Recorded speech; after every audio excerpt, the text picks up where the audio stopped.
성경을 읽다 보면 자연스럽게 생기게 되는 수많은 질문들이 있죠. 아담과 하와는 누구인가? 노아의 대홍수 같은 사건들이 실제 역사 속에서 있었던 건지, 그리고 성경 속의 사람들은 어떻게 살았었는지 등등, 이러한 질문들에 대한 대답을 찾기는 쉽지 않습니다. 그리고 애써 교회의 누군가에게 물어봐도 그냥 믿으면 돼 하는 답이 돌아오긴 일쑤죠. 이러한 궁금증을 가진 분들을, 그리고 성경에 대해 좀 더 교양적이고 학문적으로 알고 싶어하는 분들을 위해 준비했습니다. 조금은 다른 관점으로 성경에 대한 이야기를 풀어가려고 합니다. 교회에서 알려주지 않은 성경 이야기, 지금 시작합니다.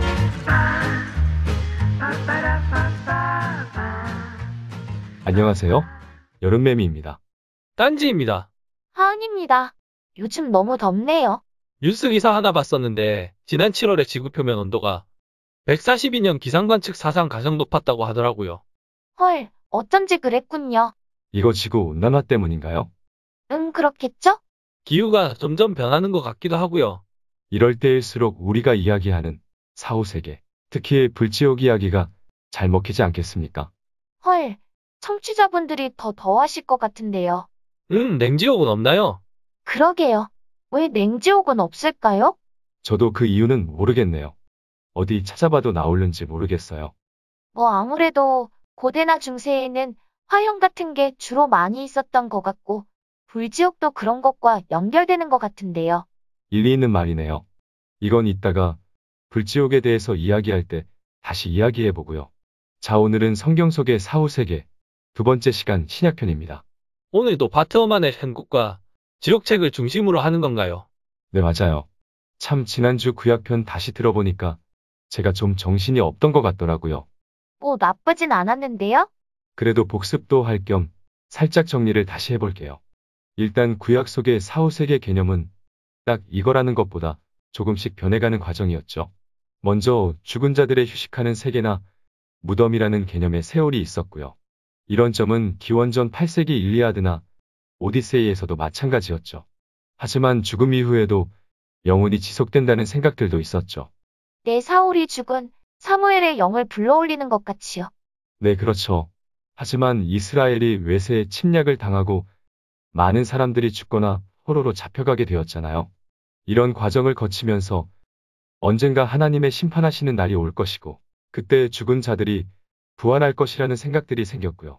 또 억울하게 죽은 의인들은 상을 받을 것이라는 생각이 생겨나게 되었죠. 네, 아무래도 고대 이스라엘이 신아시리아나 신바빌론에 의해 멸망하게 되었잖아요. 그런 일들을 거치면서 부활이나 상벌을 생각하게 된 것 같아요. 네, 사실 이러한 핍박이 이런 내세의 상벌 개념이나 부활의 개념과 직접적인 연결이 있는 것 같은데요. 포로 귀환 이후로도 이스라엘 백성들은 외세의 침략을 많이 받았잖아요. 특히 기원전 2세기 정도 셀리우코스 왕조 당시에는 사람들은 신앙과 관습을 버릴 것을 강요당했고요. 많은 사람들이 죽었었죠.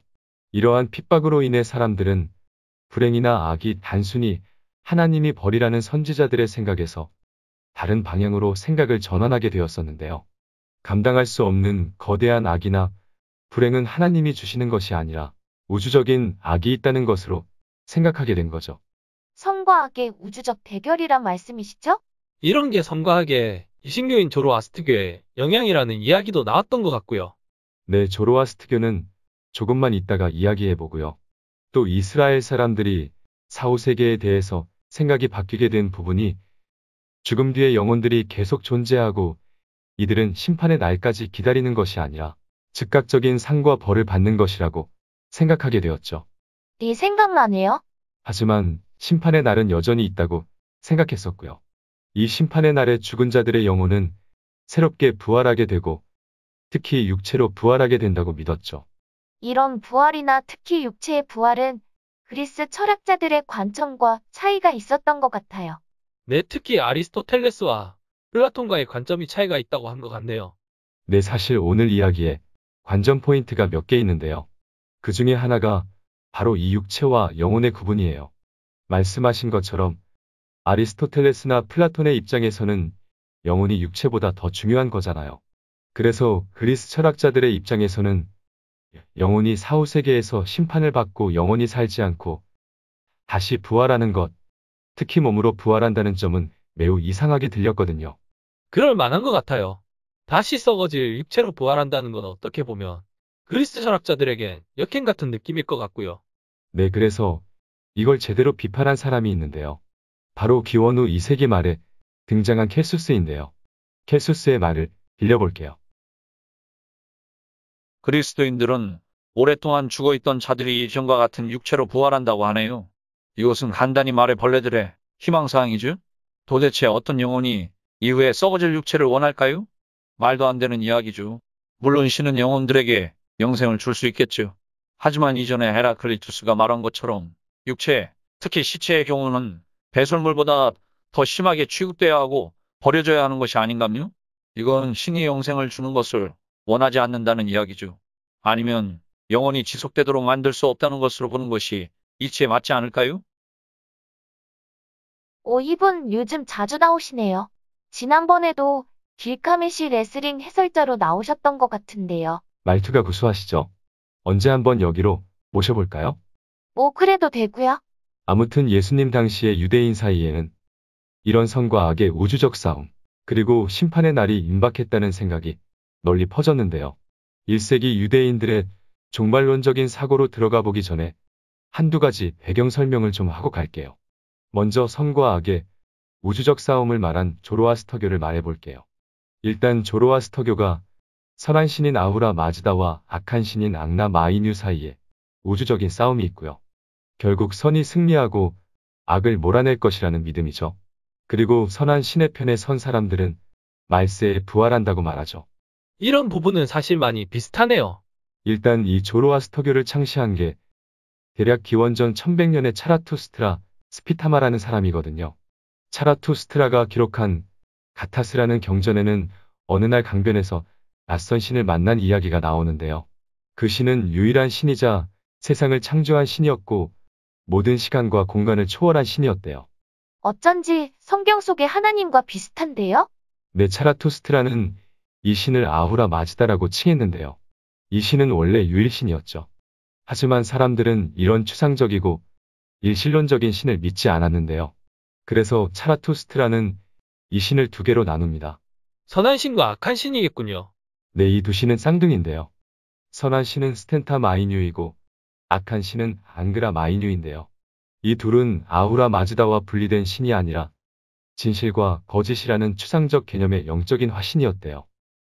왠지 어려워지네요. 네, 사실 이게 일신교긴 한데 이신교적 요소도 있고 해서 애매해서 잊혀졌었대요. 그런데 아까 이스라엘을 해방시킨 페르시아의 키루스 대왕이 기원전 6세기에 이 조로아스터교를 되살려서 아케메네스 왕조의 종교로 받아들입니다. 하지만 그러면서 차라투스트라의 신학을 새롭게 재해석했는데요. 이러면서 원래 일신교였던 조로아스터교는 선과 악이 대립하는 이신교가 되어버립니다. 그럼 키루스 대왕의 조로아스터교가 유대인들에게 영향을 미쳤던 거라고 봐야 하나요? 사실 유대인들이 그 전부터 부활을 이야기했긴 했는데 그 기원이 이 조로아스터교인지는 좀 애매하고요. 참고로 육체적 부활을 본격적으로 이야기하기 시작한 건 그로부터 한 300년 뒤인 기원전 2세기부터인데요. 조로아스터교와 연대의 차이도 어느 정도 있다고 보이고요. 정확한 부분은 모르겠지만 개인적으로는 분명히 영향은 있었을 것 같긴 합니다. 그리고 전에 한번 이야기했지만 1세기 정도의 사회문서에서 이런 선과 악의 이분법적인 종말론적 이야기가 나온다고 했었죠? 좀 앞에 있었던 에피소드였던 것 같은데. 대충 기억은 나요. 사회문서들 중에서 빛의 자녀들과 어둠의 자녀들의 싸움 이야기였죠? 네, 빛의 자녀들 12지파죠. 이들이 어둠의 자녀들과 총 7번 싸우는데 첫 3번은 어둠의 자녀들이 승리하고 마지막엔 하나님이 개입해서 최종적으로 승리하고 어둠을 정복하고 영원히 평화롭게 산다는 내용이었죠. 그 과정은 모르겠는데 확실히 예수님 당시에는 이런 선과 악의 대립과 종말론적 사고가 있었던 것 같네요. 네, 일단 이런 관점을 가지고 사회문서가 나온 쿰란 동굴에서 생활했던 게 사실 당시의 에스네파였잖아요. 네, 들어봤어요. 솔직히 1세기 유대인들이 믿었던 사후세계에 대한 관점은 다양했다고 보이는데요. 요세푸스가 사실 사후세계에 대해 다른 이해를 가진 유대인들의 그룹을 말했는데요. 그게 많이들 들어보셨겠지만 에세네파, 바리새인, 사두개인 등이었죠. 성경 속에 가끔 나오는 사람들 같은데요. 부활이 없다고 하는 사두개인이라는 구절을 언젠가 들어본 것 같기도 하고요. 네, 당시 사회도 이해할 겸 이 그룹들에 대해서 말해보면요. 일단 에스네파는 금욕적이었고 동굴에서 은둔 생활을 했고요. 이들은 주로 그리스의 사후 세계관을 따랐는데요. 몸은 유한하고 사라지지만 영혼은 영원하고 사라지지 않는다고 믿었죠. 그리고 죽음 이후의 영혼은 자유롭게 되고 선을 행한 사람은 사후에 행복하게 산다고 생각했어요. 그럼 이들은 부활을 믿지는 않았겠네요. 네, 그렇다고 하네요. 그리고 두 번째로 바리새인인데요. 이들은 주로 유대인들의 율법을 해석했고요. 죽음 이후의 선한 영혼은 다른 몸으로 옮겨간다는 것을 믿었대요. 이게 혹시 니고데모가 말한 중생 같은 건가요? 네, 그렇긴 한데 요세푸스는 이걸 그들이 가지고 있던 부활의 원리라고 보긴 한다네요. 즉 영혼은 늘 몸을 얻게 되고 악한 영혼들은 영원한 형벌을 받는다는 거예요. 그렇게 보면 바리새인들이 육체의 부활의 관점과 비슷하네요. 네, 그렇죠. 마지막 그룹인 사두개인들은 부활을 믿지 않았는데요. 이들은 주로 유대 사회에서 권력을 가진 사람들이었는데요. 예루살렘 성전에서 예배를 드리며 모세의 율법을 고수했대요. 그리고 요세푸스에 따르면 이들은 사후 세계를 믿지 않았고요. 그리고 영혼은 다시 부활하지 않는다고 생각했대요. 생각보다 사후세계에 대해 다양한 생각들이 당시에 있었네요. 그럼 당시 유대인들은 주로 어떤 걸 믿었나요? 일단 당시 대부분의 유대인들은 이 셋 중 어느 그룹에도 속하진 않았대요. 하지만 중요한 건 예수님은 어떻게 생각했는가 하는 거죠. 궁금하네요. 예수님도 이 셋 중에 어디에도 속하진 않은 것 같긴 한데요. 일단 결론부터 말하자면 예수님은 일단 에스네파 같이 성과하게 싸움을 말씀하시면서도 심판의 날과 부활을 말씀하셨거든요. 즉 말세이고 하나님의 나라와 심판의 때가 가까이 왔고 심판의 날에 죽은 자들이 부활해서 심판을 받는다고 말씀하셨던 거죠. 회개하라 천국이 가까이 왔느니라 이거죠. 네, 마가복음 1장 15절에 예수님이 사역을 시작하시는데요. 때가 이르렀고 하나님의 나라가 가까이 왔으니 회개하고 복음을 믿으라라고 하시잖아요. 이런 게 종말론적 메시지인데요. 주로 역사적 예수를 말할 때 나오죠. 전에도 역사적 예수 한번 이야기하신 것 같은데요. 교리와 조금 차이가 있다고 하신 것 같고요. 네, 역사적 예수는 사실 학문의 트렌드죠. 그리고 우리가 하는 게 사실 역사 비평이니까 우리의 방향과 맞기도 하고요. 살짝 조심스럽긴 하네요. 네, 다음에 이 역사적 예수에 대해서 한번 이야기해 보고요. 오늘은 이 역사적 예수에 대해서 깊이 들어갈 것 같지는 않네요. 어쨌든 오늘 이야기를 해보면요. 역사적 예수에서는 예수가 이런 종말론적인 관점을 가졌다고 말하는데요. 세상이 악에 의해 지배되고 있고 악마와 마귀가 많은 고통을 만들어내고 있다는 거예요. 사실 에베소서에서도 공중권세 잡은 자들에 대한 이야기가 나오잖아요. 많이 다른 관점은 아닌 것 같은데요. 네, 맞아요. 하지만 하나님이 곧 개입하셔서 이들을 몰아내고 이 땅 위에 그분의 왕국을 가져오실 거라는 것이 예수님의 천국 복음의 주제이기도 하죠. 천국 복음이 그 비유들을 통해서 말씀하신 거죠. 네, 많이 들어보셨겠지만 천국은 고통이나 슬픔이나 괴로움이 없는 곳이고요. 또 처음 된 자가 나중되고 나중된 자가 처음 되죠. 그리고 연약한 자가 높임을 받을 것이라고 했잖아요. 그리고 신실한 자들에게 하나님은 상을 내리고 그들을 영원한 천국에 데려가실 거라는 거죠. 그리고 의인은 거기서 해와 같이 빛날 것이라고 하셨고요. 그런데 그럼 율법을 잘 지킨 유대인들을 향해 하신 말씀이었을까요? 유대인들이라기보다 하나님의 뜻대로 행한 자들의 것이라는 거였죠. 그래서 많은 유대인들이 들어갈 수 없다고도 말씀하셨고요. 이들은 어둠 속에서 슬피 울며 이를 갈게 될 것이라고 하셨죠. 그럼 예수님은 악인들에 대해서는 어떻게 말씀하셨나요? 일단 예수님은 악인들에 대해서 좀 전에 말한 것처럼 어둠에 내쳐지거나 사라지게 되고 다시는 존재하지 않게 될 것이라고 말씀하시긴 해요. 하지만 이건 사실 사라지는 파멸을 말하는 것이고요. 지옥에서의 영원한 고문을 말하는 건 아니거든요. 예를 들어 마태복음 7장의 산상수훈에서 두 개의 문 이야기가 나오잖아요. 좁은 문은 생명에 이르는 문이고요. 찾는 사람도 적고요. 넓은 문은 멸망에 이르는 문이죠. 그럼 악인은 결국 멸망하네요. 하지만 예수님도 지옥에 대해서 말씀하셨지 않나요? 특히 불이 꺼지지 않는 불지옥이요. 네, 마태복음 5장 22절에 형제를 바보라고 부르는 사람들은 지옥불에 들어갈 것이라는 말씀이 나오죠. 여기서 이 지옥으로 번역된 헬라어 원어가 게헨나인데요. 그래서 사람들이 지옥에 가서 영원히 고문을 받을 거라고 생각하잖아요. 하지만 이게 게헨나의 원래 의미는 아니고요. 게헨나는 원래 예루살렘 남쪽의 흰놈 골짜기를 말하는 거죠. 흰놈 골짜기 많이 들어봤는데요. 거기가 쓰레기 소각장이어서 항상 불이 타는 곳이라고 말하는 것 같던데요. 그게 바트어만 교수님에 따르면 쓰레기 소각장이었다는 주장이 사실 13세기에 랍비 데이빗 키미가 쓴 시편의 주석에서 나왔다고 하는데요. 이 주장에 대해서 사실 근거는 없고요. 고고학이나 고대의 문헌도 이를 뒷받침하지 않는데요. 그런가요? 하지만 구약에서 보면 유대인들이 몰렉에게 자녀들을 불에 던져 제물로 바치는 곳이기도 했으니까요. 불과 아주 거리가 있는 건 아니긴 하네요. 성경에서 흰놈 골짜기가 맨 처음에 등장하는 게 여호수아 15장 8절인데요.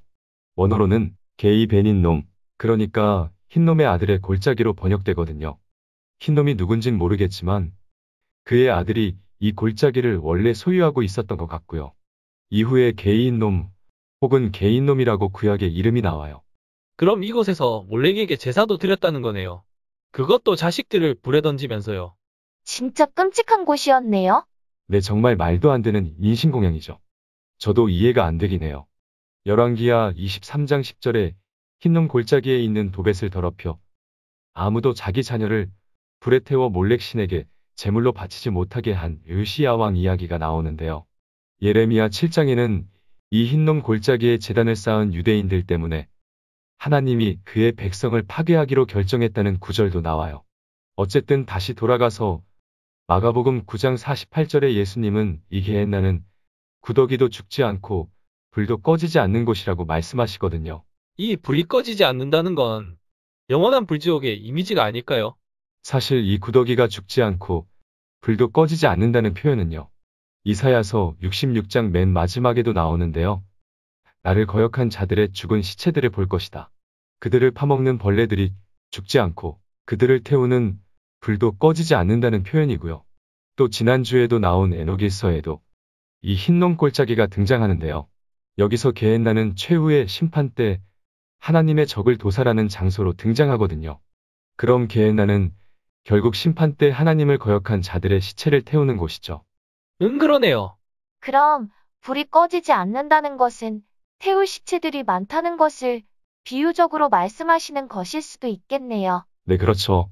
다시 돌아가서 심판의 때의 악인들은 마치 시체처럼 불에 던져지게 될 거라는 건데요. 그래서 불이 꺼지지 않는다는 거죠. 비슷한 예수님의 비유가 더 있는데요. 예를 들어 마태복음 13장의 가라지 비유에서 가라지들은 심판날에 아궁이 불에 던져진다고 하셨죠. 그리고 이처럼 악인들은 불구덩이에 던져질 것이고 그들은 거기서 통곡하며 이를 간다고 하셨죠. 또 같은 장 47절에는 천국은 여러 종류의 물고기를 모으는 그물과 같고 나쁜 물고기는 영원한 고문이 아니라 던져져 버린다고 말했죠. 그러네요. 아까 말씀하신 것처럼 악인의 최후는 그냥 파멸이군요. 네, 결론적으로 예수님은 마태복음 10장 28절에서 몸은 죽여도 영혼은 죽이지 못하는 사람들을 두려워하지 말고 영혼과 몸을 지옥, 게헨나에서 다 멸망시킬 수 있는 분을 두려워하라라고 말씀하시죠. 다시 말해 심판에서 영혼이 멸망하면 그 이후에는 존재하지 않는다는 거고요. 하나님만이 이 영혼을 멸망시킬 수 있고 그분을 두려워해야 한다는 거죠. 예수님의 심판의 날에 대한 메시지는 명확하네요. 이제 오늘의 두 번째 관전 포인트, 심판의 시점의 문제를 잠시 말하고 넘어갈게요. 시점의 문제요? 사실 이게 정말 어렵고 해석하기 힘든 부분이긴 한데요. 간단히 말해, 그럼 심판의 날은 언제 오는가이거든요. 아까 예수님은 심판의 날이 가까이 왔다고 말씀하시긴 하셨죠. 그런데 그때는 아무도 모른다고 하시지 않으셨나요? 뭐 그냥 담백하게 말하자면 처음에 예수님은 심판의 날이 속히 온다고 말씀하셨는데요. 마가복음 9장 1절에는 여기 서 있는 사람들 가운데 죽기 전에 하나님의 나라가 권능으로 오는 것을 볼 사람들도 있을 것이라고 말씀하셨거든요. 그러네요. 그리고 마가복음 13장 30절에도 이 세대가 지나가기 전에 올 것이라고 말씀하셨고요. 성경 속의 세대는 40년이긴 합니다. 이 말씀들이 충돌하긴 하네요. 일단 이 부분은 비평이긴 한데 학자들은 마가복음이 가장 먼저 쓰여졌고 예수님이 원래 하신 말씀을 가장 원문과 가깝게 담고 있다고 생각하긴 합니다. 이게 두문서설인데요. 이건 나중에 다룰게요. 왠지 사람들이 성경을 다르게 기록했다는 말이신 것 같아서 사실 좀 불편하긴 하네요. 사실 학문적으로는 많이 알려진 이야기이긴 한데요. 솔직히 서로 충돌하는 말씀들이 신약에 있는 건 사실이잖아요. 네, 그래서 우리가 이렇게 연구하고 고민하는 거죠. 어떤 것이 잘못되었다는 것을 지적하는 게 아니라요. 네, 이런 고민 자체가 의미가 있다는 건 동의해요. 아무튼 그럼 진도 나가서요. 지금 이 고민을 제자들도 똑같이 했는데요. 예수님은 심판의 날이 임박했고 이 세대가 지나가기 전에 오리라고 말씀하셨고요. 승천하시면서 다시 오리라고 하셨는데 제자들이 아무리 기다려도 오지 않으시는 거죠. 그러는 사이에 제자들도 하나둘씩 죽기 시작했고요. 사람들은 이 심판의 때의 시점을 조금씩 다르게 생각하기 시작합니다. 그랬을 것 같네요. 사실 어떻게 보면 우리도 제자들과 같은 입장이긴 하죠. 네, 그럼 이제부터 예수님의 사후의 이런 종말에 대한 해석이 어떻게 변해갔는가에 대해서 말해볼게요. 먼저 바울 이야기인데요. 먼저 예수님은 아까 하나님의 뜻대로 산 의인들과 그렇지 않은 악인들이 심판의 날에 나뉠 거라고 말씀하셨는데요. 하지만 바울은 이런 의인은 아무도 없다고 생각했거든요. 그 로마서에서 의인은 없나니 하나도 없으며라고 말하잖아요. 네, 유명한 구절이죠. 그렇다면 심판날 구원을 받은 의인은 아무도 없게 되잖아요. 그래서 바울은 의로움으로 구원을 받는 것이 아니라 예수를 믿는 믿음으로 구원을 받는다는 생각을 하게 됩니다. 이거 맨날 들었던 익숙한 이야기인데 갑자기 예수님과 사도 바울의 관점의 차이가 조금 보이는 것 같네요. 네, 저도 조금 생소하고요.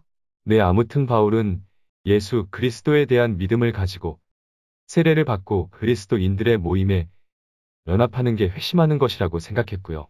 믿음을 가지고 그리스도가 묻히셨다 부활하신 것처럼 세례를 받아야 심판에서 자유롭게 되는 의롭다함을 받게 된다고 생각했죠. 네, 이건 뭐 익숙한데요. 하지만 사실 이건 아까 예수의 원래의 종말론적 가르침과 차이는 분명히 있었는데요. 점차 기본적인 교리로 굳어져 갔죠. 그나저나 역시 교리 부분은 어렵군요. 조심스럽기도 하고요. 네, 이제까지는 괜찮습니다. 저도요. 이거 두 분의 매이눈이 느껴지긴 하는데요.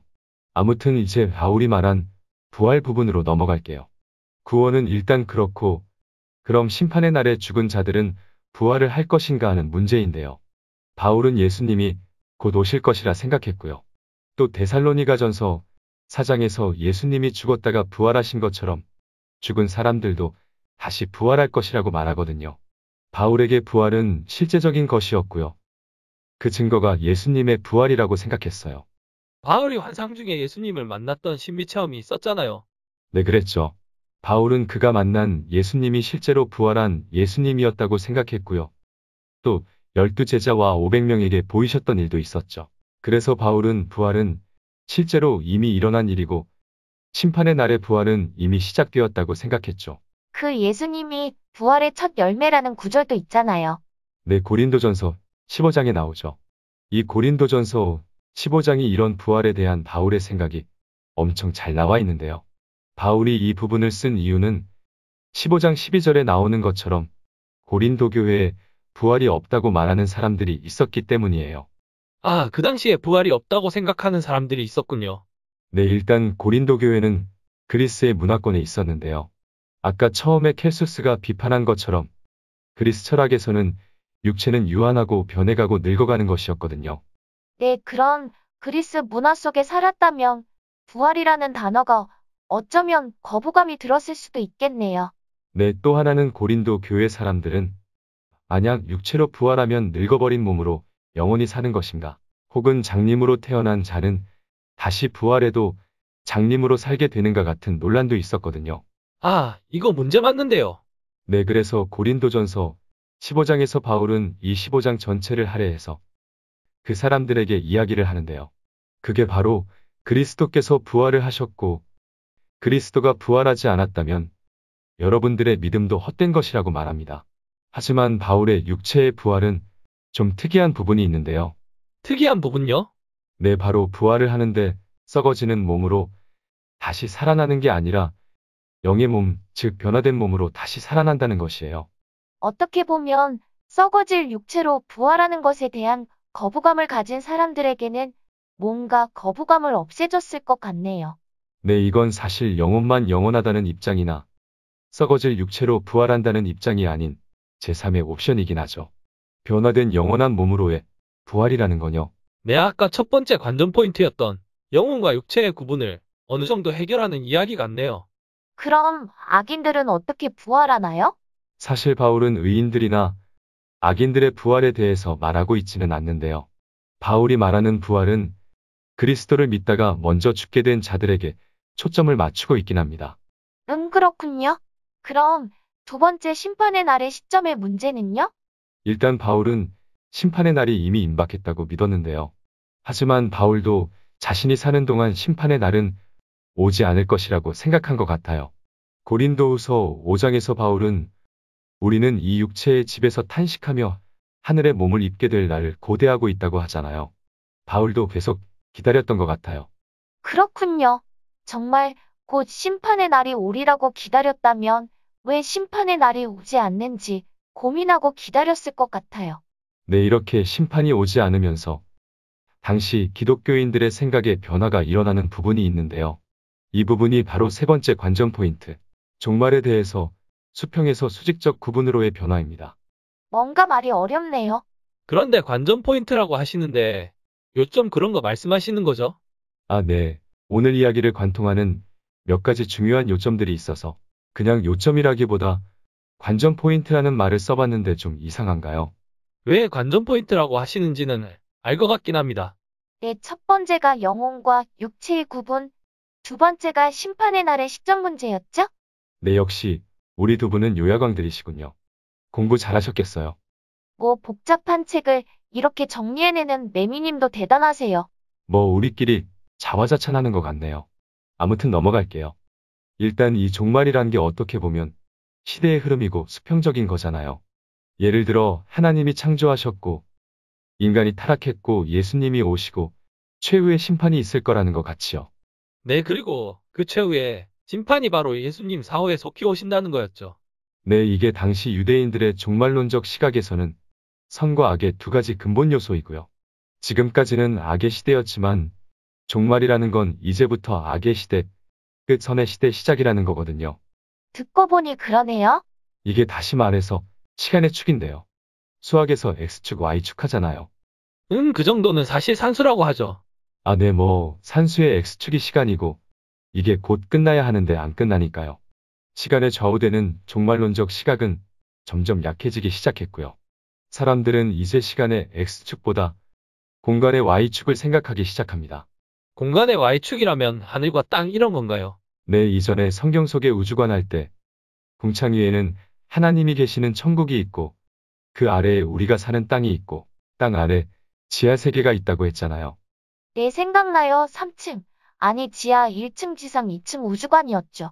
네, 그래서 이제 사람들은 이 땅에서 하나님이 계시는 천국으로 올라가는 걸 생각하기 시작했어요. 연결이 되는데요.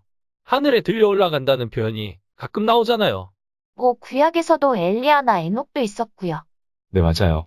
아무튼 바트허만 교수는 심판의 날이 다가오지 않자 사람들은 종말의 시점을 없애는 비종말론적인 시각으로 변했고 이때 수직적인 관점으로 변했다고 말하는데요. 이 관점에서 중요한 것은 시간이 아니라 공간이었고 땅의 죄된 세상과 하늘의 천국이 대비되었다고 말해요. 아, 그러네요. 대비의 기준이 달라진 거네요. 섬과 악의 시간에서 땅과 하늘의 공간으로요. 그렇네요. 네, 이러한 변화가 바울 이후의 여러 성경 저자들의 입장에서 나타나게 되는데요. 일단 후대의 저자들은 종말이 면박했다는 예수의 가르침을 조금 연기하거나 좀 다르게 해석하려고 하는데요. 역사 속에 임하는 하나님의 나라보다는 개개인들의 죽음이 어떻게 되는가를 이야기하려고 해요. 이러면서 육체의 부활보다는 그리스 철학자들의 영혼이 영원하다는 사상을 주장하게 됩니다. 역시 다시 첫 번째 관전 포인트로 돌아가는군요. 네, 그래서 맨 처음에 쓰여진 마가복음이나 마태복음에는 그래도 아직 종말론적인 예수의 가르침이 보이는데요. 누가복음에서는 상대적으로 종말론적 가르침이 적게 되고요. 예수의 어록은 점점 더 비종말론적이 되어가게 되죠. 이 누가복음 이야기를 좀 해볼게요. 네, 일단 마가복음 14장에서 예수님이 잡히셨을 때 유대인들의 대제사장이 내가 하나님의 아들 그리스도냐고 묻거든요. 예수님은 그렇다 내가 전능하신 분의 오른편에 앉은 것과 구름을 타고 오는 것을 너희가 보게 될 것이다 라고 대답하시는데요. 이건 제사장이 살아있을 때 재림이 임한다는 거잖아요. 하지만 똑같은 장면이 기록된 누가복음 22장에는 예수님은 그러나 이제부터는 내가 전능하신 하나님의 오른편에 앉을 것이다 라고 대답해요. 다시 말해 마가복음에서 임박한 수평적 재림의 시간은 누가복음에서 하늘에 계신 하나님의 오른편에 앉을 것이란 수직적 공간으로 표현되거든요. 아, 그러네요. 그리고 누가에게 있어서 하나님의 나라는 미래에 일어나는 것이 아니라 현재에 임한 것이거든요. 예를 들어 누가복음 17장 21절에는 하나님의 나라는 너희 안에 있다고 말하거든요. 그럼 하나님의 나라가 임하는 것이 아니라 우리 마음속에 있다는 건가요? 아, 그건 아니고요. 설명이 좀 부족했네요. 이게 예수님이 바리새인들과 이야기하는 중이었잖아요. 예수님이 바로 그들과 함께 서 있는 하나님의 나라라는 말이죠. 그럼 예수님이 바로 이 땅에 임하신 하나님의 나라라는 거군요. 네, 맞아요. 그리고 누가는 육체의 부활을 믿었고요. 사람이 죽으면 곧바로 하늘로 올라간다고 생각했는데요. 예를 들어 누가복음에서 예수님은 십자가의 옆에 달렸던 다른 죄수에게 내가 오늘 나와 함께 낙원에 있게 될 것이라고 말하잖아요. 그리고 한 가지만 예를 더 들면 누가가 쓴 사도행전 7장에는 스데반이 죽으면서 주여 나의 영을 받으소서라고 기도하잖아요. 이런 부분은 죽게 되면 곧바로 하늘로 올라간다는 말인 거죠. 확실히 누가가 기록한 사후세계는 마가복음과는 차이가 있어 보이긴 하네요. 특히 심판과 하나님의 나라에 대해서요. 네, 사실 사복음서들이 좀 특징들이 있죠. 두 번째로 요한복음인데요. 일단 요한복음은 가장 늦게 쓰여졌고요. 다른 세 개의 복음서들과는 많은 차이를 보이는데요. 그런데 요한복음이 쓰여진 시기가 언제죠? 뭐 대충 기원 후 90년에서 늦게는 110년까지 보는 학자들도 있더라고요. 그럼 조금 차이도 있겠네요. 네, 예수님의 사후에 한 60년 정도 지난 거고요. 일단 아시다시피 이 요한복음에서 그리스도는 세상의 죄를 감당하기 위해 죽임을 당해야 할 메시아이고요. 그리고 예수님은 바로 하나님이죠. 하지만 아까 누가복음에서 종말론적인 메시지가 줄어들었잖아요. 요한복음에서도 이 종말론적인 메시지가 정말 많이 제거되었어요. 왠지 종말보다는 하나님이신 예수님을 믿는 게 더 중요하게 말했을 것 같네요. 그런데 이렇게 사복음서들이 각각 조금씩 다른 메시지를 전달하는 게 저는 지금 무지 신기하네요. 이전에는 이렇게 안 봤거든요. 네, 저도요. 뭐 입체적으로 보셔도 되고 각각 다른 관점에서 서로 보완하는 거라 보셔도 되죠 뭐. 일단 그럼 다시 돌아가서요. 요한복음에서 예수님은 더 이상 말세를 말하지 않고요. 요한복음은 사람들이 어떻게 구원을 받아 천국에 올라갈 수 있는가에 대해서 말하죠. 그게 믿음이라는 거죠? 네, 그렇죠. 하지만 그렇다고 심판의 날이 아예 사라진 것은 아니었는데요. 요한복음 6장 40절에서 예수님은 아버지의 뜻은 아들을 보고 믿는 사람마다 영원한 생명을 얻는 것이다. 그리고 나는 마지막 날에 그들을 다시 살릴 것이다 라고 말씀하시거든요. 마지막 날이라는 구절이 나오네요. 네, 하지만 이게 언젠지는 좀 애매하고요. 대신에 요한복음 14장에는 내 아버지의 집에는 있을 곳이 많고 나는 너희가 있을 곳을 마련한다고 하시거든요. 이건 시간이라기보다 아버지의 집이라는 공간이죠. 그러네요. 그리고 무엇보다도 영생이라는 건 나중에 심판에서 주어지는 것이 아니라 현실 속에서의 실제인데요. 요한복음 5장 24절에는 내 말을 듣고 나를 보내신 분을 믿는 사람은 영원한 생명을 얻었으므로 심판을 받지 않을 것이다. 그는 이미 죽음에서 생명으로 옮겨간 것이다 라고 말씀하시죠. 그럼 예수님을 믿는 사람들은 이미 영원한 생명을 얻었다는 거네요. 사실 이렇게 보면 믿는 사람들에게는 심판의 날이 필요 없긴 하네요. 네, 하지만 예수님을 믿지 않는 사람들은 여전히 심판의 날이 필요한데요.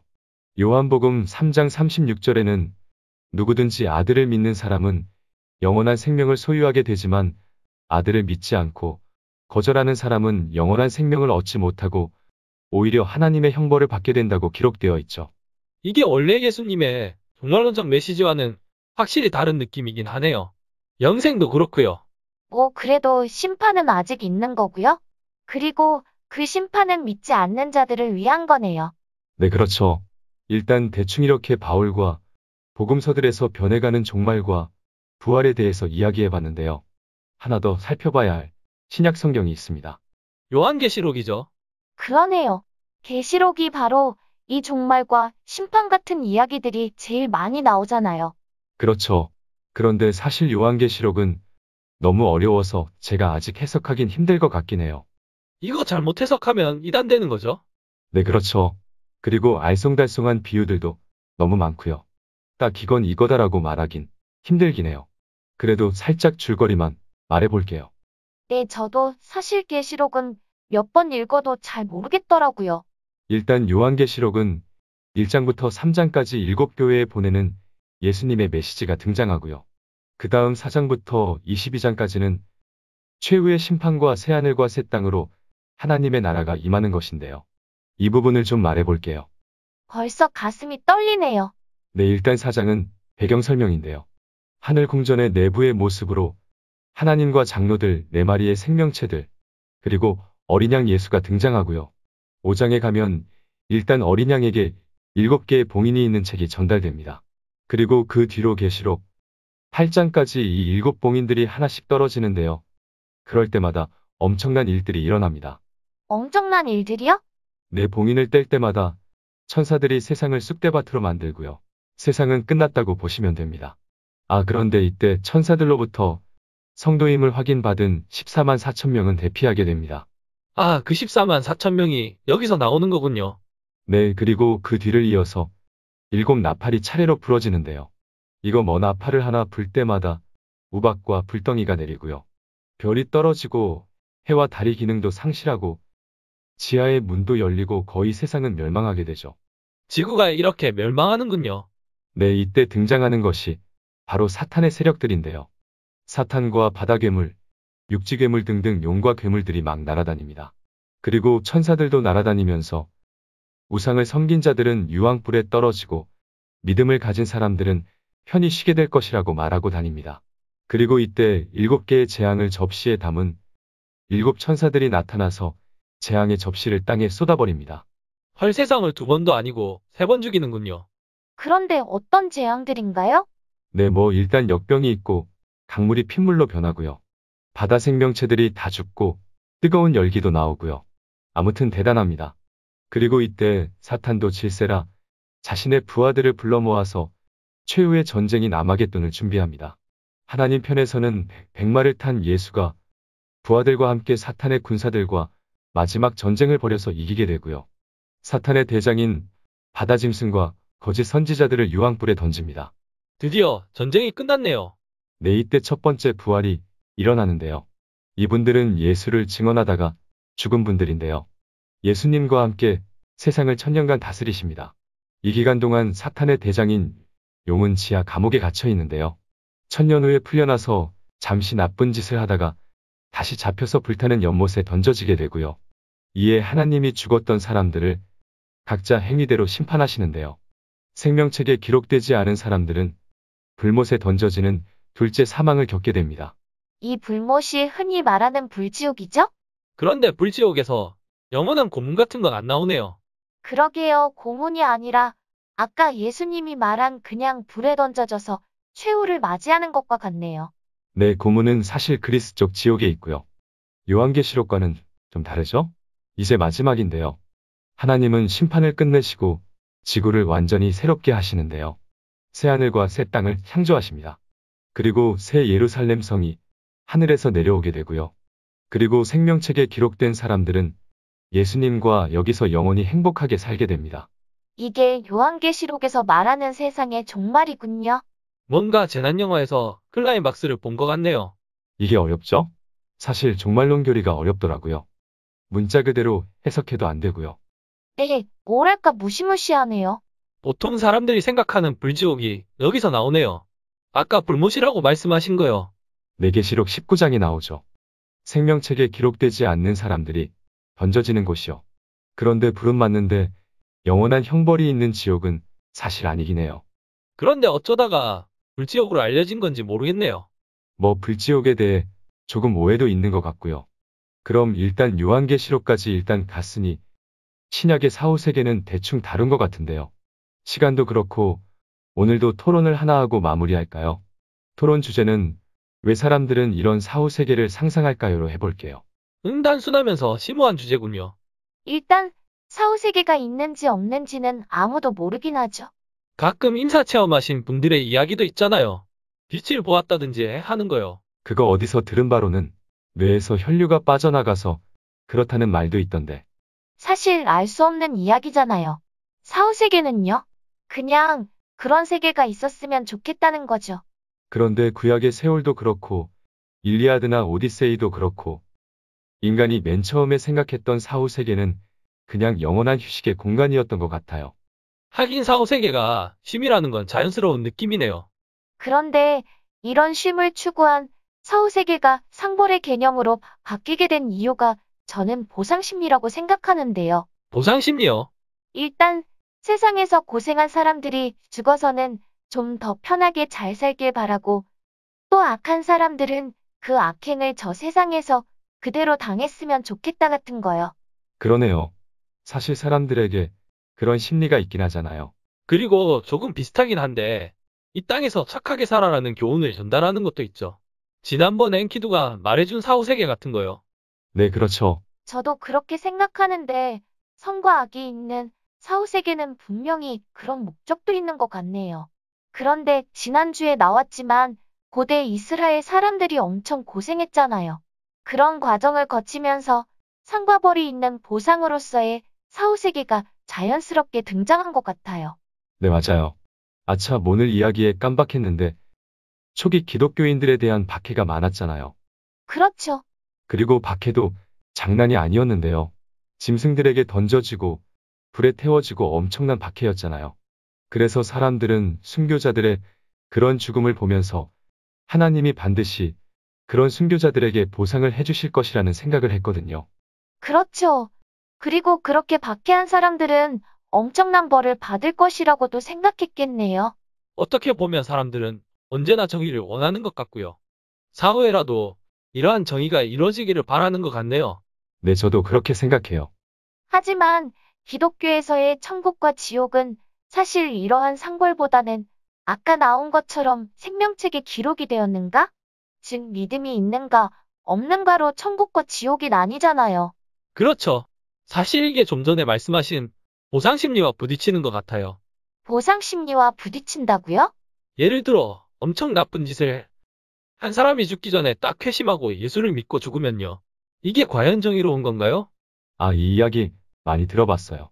사실 정의롭다고 보기는 좀 그렇긴 하죠.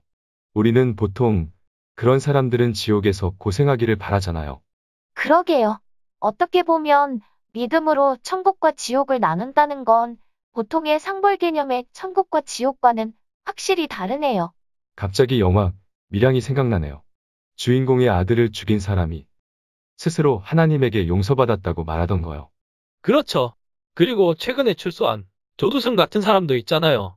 최근에 복지수당도 신청하고 한 것 같은데 이런 이야기를 들으면 과연 이게 정의인가 하는 생각이 들잖아요. 어떤 기사 보니까 조두순이 성경을 읽고 성경 필사까지 했다고 하더라고요.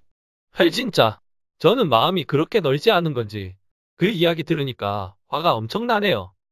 제가 듣기론 그런 나쁜 사람들은 만약 천국에 가더라도 급이 있다고 들었어요. 고린도전서인가 그런 사람들은 구원을 받아도 불 가운데서 받은 것 같다고 하긴 하잖아요. 어떻게 보면 부끄러운 구원이긴 하네요. 하지만 이런 사람들이 정당한 벌을 받았으면 하는 마음이 있네요. 아마 상벌이 있는 사후세계를 생각하는 건 이런 마음인 것 같네요. 네, 그런 것 같아요. 사실 우리가 그냥 학문적으로 구약과 신약의 사후 세계와 그 변화 과정을 살펴봤잖아요. 사후 세계라는 건 단순히 죽음을 넘어선 세계가 아니라 현실에서의 고통과 보상에 대한 마음이 녹아있는 것 같네요. 내 생각해보니 단순히 어디 철학이 바뀌는 사상의 흐름이라기보다 정말 많은 고통 속에서 고민하고 힘들어했던 사람들의 마음과 소원들이 녹아있는 것 같은 느낌이네요. 순교를 당하며 간절히 예수님을 찾았던 사람들의 마음도 있는 것 같고요. 네, 이거 역시 죽음과 사후 세계는 심각한 주제긴 하네요. 그럼 일단 오늘 우리 이 정도에서 마무리할까요? 네, 그러죠. 그럼 우리 다음 주는 뭐 하나요? 이집트의 사후 세계를 할까도 생각했는데 일단 그건 좀 놔두고요. 다음 주에는 우리 또 오랜만에 책 속에 한번 들어갈까요? 죽음을 주제로 한 책인가요? 네, 맞아요. 일단 다음 주에는 기독교의 관점이 아닌 일반적 관점에서 보는 죽음에 대해서 이야기해 보려고요. 누구 책인가요? 셀리 케이건의 죽음이란 무엇인가인데요. 유명하기도 하고요. 우리가 나눴던 이야기랑도 좀 연결점이 있더라고요. 들어봤는데요. 예일대에서 강의하시는 분 아닌가요? 내 책 소개에는 17년 연속 예일대 최고의 명강이라고 하는데 조금 봤는데 내용이 괜찮은 것 같더라고요. 네, 기대되네요. 오늘 우리 끝에 좀 심각해지긴 했는데 좀 머리 좀 식히시고요. 다음 주에 새로운 마음으로 다시 뵙겠습니다. 네, 알겠습니다. 오늘 수고하셨고요. 네, 다음 주에 뵐게요.